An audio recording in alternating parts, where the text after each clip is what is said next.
When you think of Beijing, what comes to mind? The majestic Forbidden City, the historic Tiananmen Square, or perhaps the serene Temple of Heaven.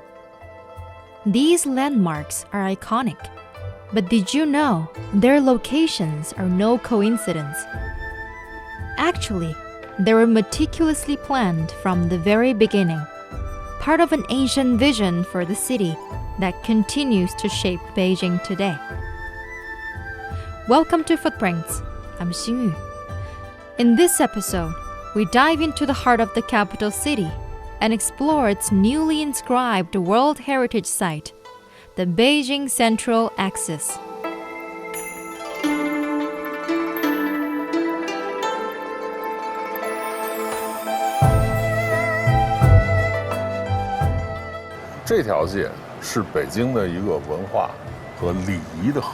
In fact, the Central Axis is the cultural and ceremonial heart of Beijing.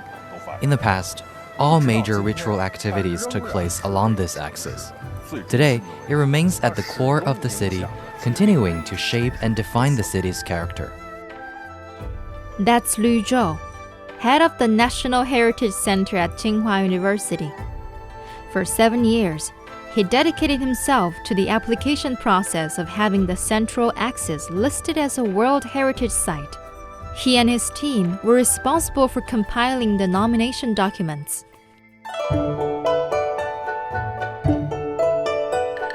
Stretching 7.8 kilometers, the Beijing Central Axis is one of the longest and most intact ancient city axes in the world. From the bell and drum towers in the north to the Yongdingmen Gate in the south, it connects some of the city's most recognizable ancient structures. But it's not just a random line on a map. It is a blueprint that dates back to the 13th century. During the Yuan dynasty, the establishment of the capital city was guided by an ancient text called the Kao Gong Ji, or the Book of Diverse Crafts.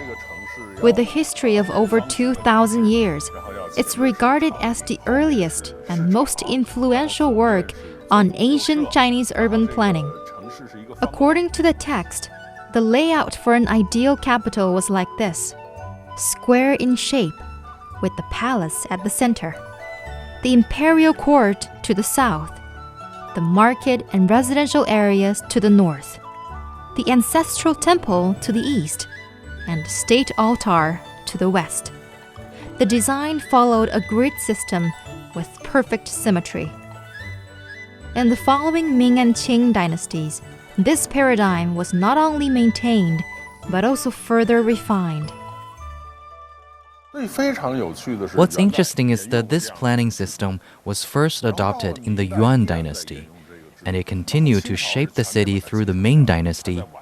By the Qing dynasty, the layout was fully inherited and further developed, with more buildings added along the axis.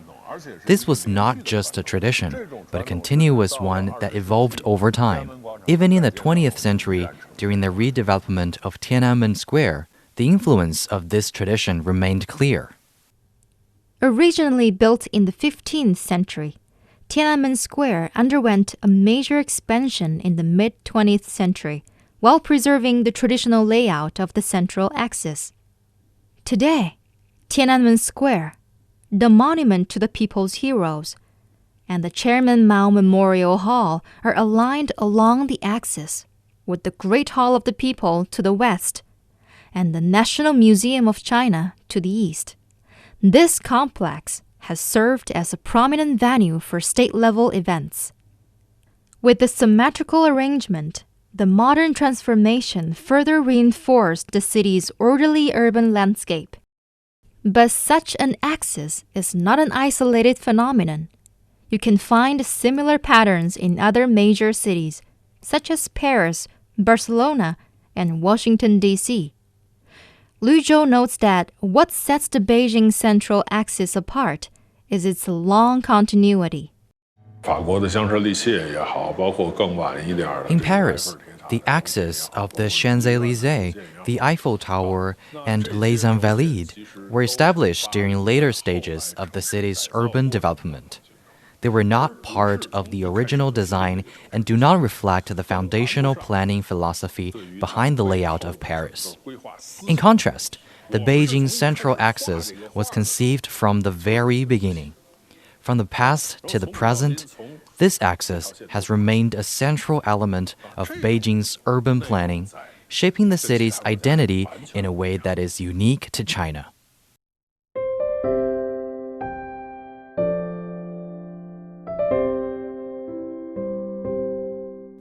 Born and raised in Beijing, Lyu Zhou is intimately familiar with the city.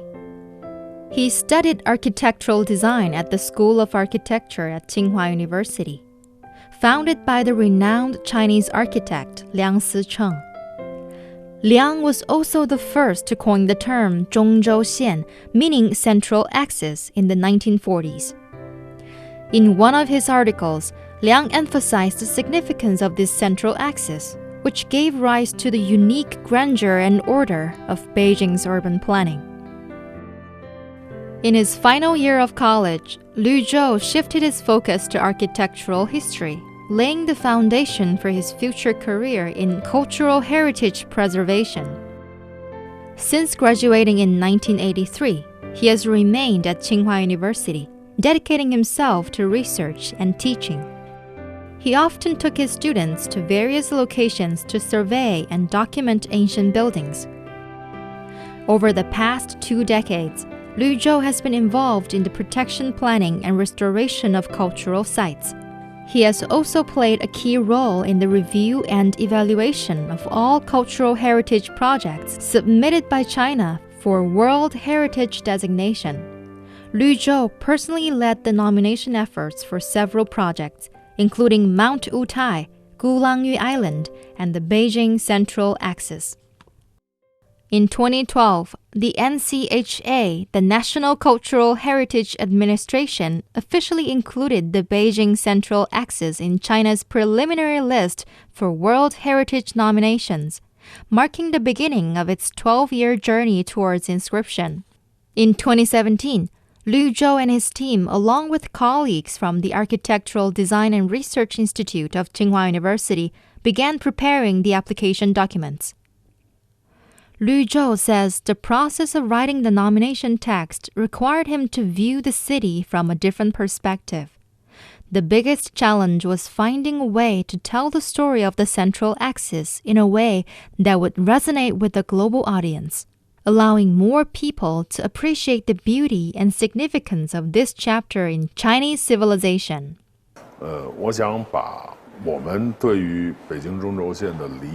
I want to share our understanding of the Beijing Central Axis so that people around the world will come to appreciate its significance. I want them to recognize it as something crucial, worthy of global attention and protection. This, I believe, has always been one of our greatest challenges. Of course, this challenge isn't just ours. It's faced by every team working on World Heritage nominations. Every heritage site is the product of decades, sometimes even longer, of research, with deep insights accumulated over time. But when you present all that research, many people still can't fully grasp it. They might listen, but they're confused, unsure of what you're really saying. The challenge, then, is how to present this in a way that everyone can understand. It's like explaining it to elementary school students. How do I make it engaging and accessible so that even children find it fun and interesting? Based on historical analysis and current conditions, the expert group ultimately identified 15 key components of the Beijing Central Axis, including the Drum and Bell Towers, the Wanning Bridge, the Jingshan Hill, the Forbidden City, the Tiananmen Square Complex, the Temple of Heaven, and the Yongdingmen Gate, among others. Of these components, the Forbidden City and the Temple of Heaven were designated as UNESCO World Heritage Sites in 1987 and 1998, respectively. Despite these previous inscriptions, Lyu Zhou notes that the significance of the Beijing Central Axis inscription lies in the fact that it represents a deeper and more holistic approach to understanding and preserving heritage. 这其实也是我们现在对于遗产的认知发展的一个结果。比如说 This reflects the development of our understanding of heritage today. For example, when the Forbidden City was inscribed as a World Heritage, the application focused primarily on presenting it as a royal architectural complex from the Ming and Qing dynasties, highlighting its architectural achievements. The emphasis was largely on the building itself, without considering its broader influence on the city as a whole. When we see the Central Axis today, we are approaching it from a new, more comprehensive perspective. 重新构建了一个新的体系化的东西。 Whether it's the Forbidden City or the Temple of Heaven, each piece of architecture has its own significance. But it's only when they're brought together along this axis that they create a unified, cohesive representation of Beijing's identity. 就像我们说的，我们一个时代当中有很多伟大的人。 Just like when we talk about the great figures of a particular era, each one of them has done something extraordinary. But only when we look at them together, they collectively form the character of an entire era. I think this is the relationship between the Central Axis and its individual elements. In the following years, Beijing intensified its efforts to advance the World Heritage application process for the Central Axis. In 2020, a 3-year action plan was launched, bringing together various departments and the public to collaborate on the renovation and protection of key areas along the Central Axis. Meanwhile, a variety of activities, including exhibitions, book clubs, and forums, have been held to encourage more residents to engage with heritage protection. These initiatives aim to promote community participation, raise awareness about the value of conservation, and share the outcomes of preservation efforts. 2021年开始。 Since 2021, Beijing has hosted an annual contest to strengthen the connection between heritage conservation and the public. In 2021, about 5,000 people participated in the contest. The next year, the number of participants skyrocketed to over 30,000. In just 1 year, the number of people signing up for this increased 6-fold. The youngest participant was just 3.5 years old, a little child from kindergarten. When asked, "Why do you like the Central Axis?" the child replied, "My dad takes me to eat candied hawthorns." I like the answer. 我觉得很好。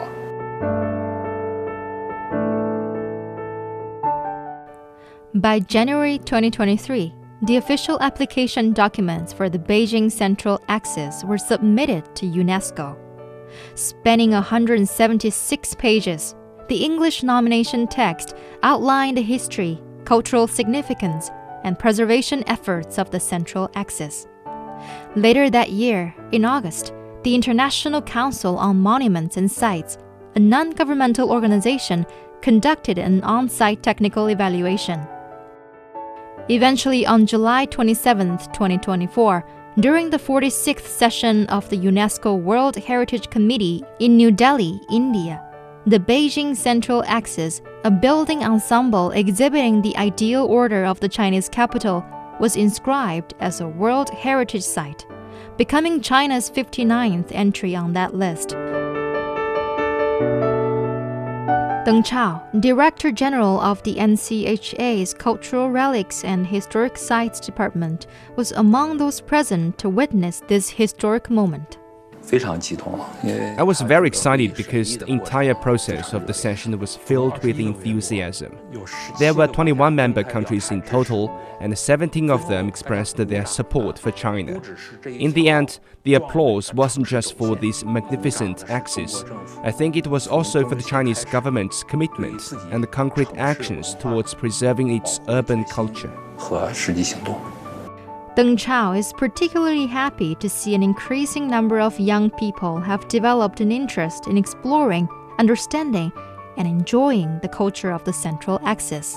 我们这次很欣喜的就是看到 We are very glad to see that since the inscription of the Beijing Central Axis, it has gained a lot of attention from the younger generation.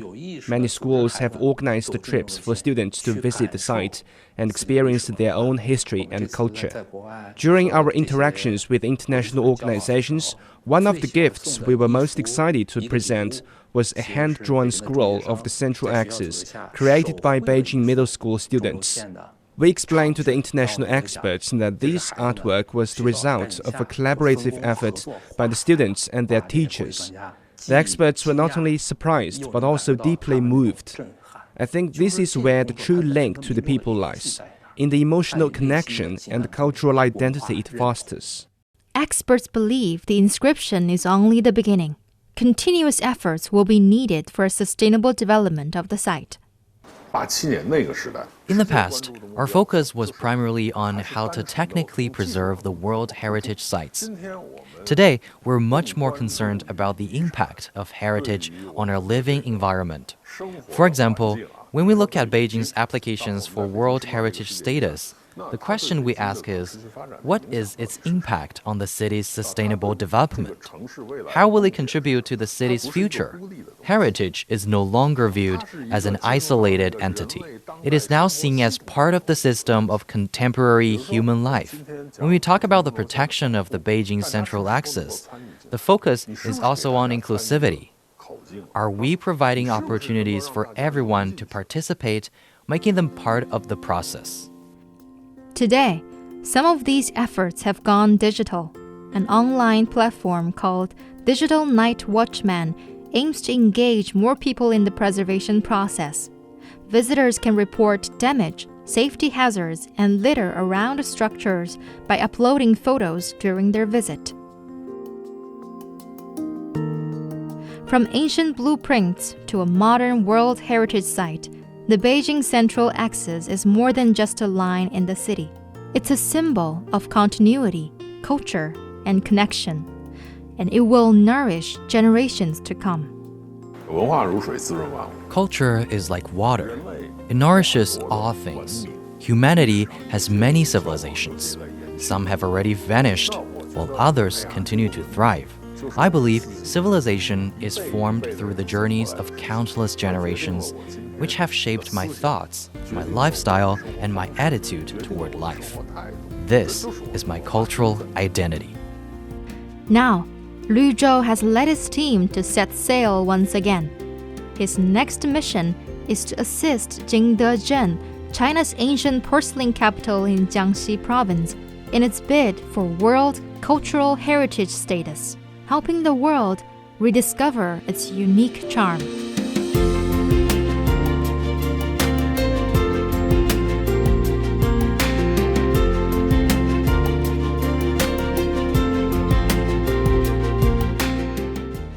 That's it for today's episode of Footprints. Thank you for listening.